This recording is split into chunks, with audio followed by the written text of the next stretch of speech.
ധാരാളം പേരുടെ ഒരു സംശയമാണ്, ഞാൻ അള്ളാഹുവിനെ ആരാധന ചെയ്യുന്നു, ഇബാദത്തുകൾ ചെയ്യുന്നു, ദാനധർമ്മങ്ങൾ ചെയ്യുന്നു, ഒരുപാട് സുന്നത്തുകളെ അള്ളാഹുവിന് വേണ്ടി ഞാൻ പ്രവർത്തിക്കുന്നു, എന്നാൽ അള്ളാഹു ഇതെല്ലാം സ്വീകരിക്കുന്നുണ്ടോ? നാളെ ആഖിറത്തിലേക്ക് എനിക്ക് ഈ ആരാധനകൾ ഹൈറായ മാർഗത്തിലൂടെ തിരിച്ചു തരുമോ?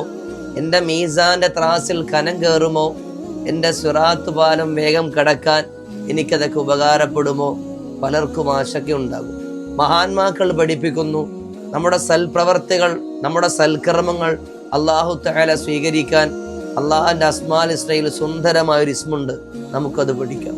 യാ റഷീദ് യാ അല്ലാ, സന്മാർഗത്തിൽ നടത്തുന്നവൻ എന്നാണ് അതിന്റെ അർത്ഥം. ആത്മാർത്ഥമായി 100 തവണ ഇശാ നിസ്കാര ശേഷം ചെയ്താൽ അവന്റെ സൽക്കർമ്മങ്ങൾ അള്ളാഹു സ്വീകരിക്കുന്നതാണ്. സഅദത്തു ദാറൈൻ എന്ന കിതാബിന്റെ 575-ാമത്തെ പേജിൽ യൂസുഫിന്റെ മഹാനിത്തങ്ങൾ ഇത് രേഖപ്പെടുന്ന കാണാം.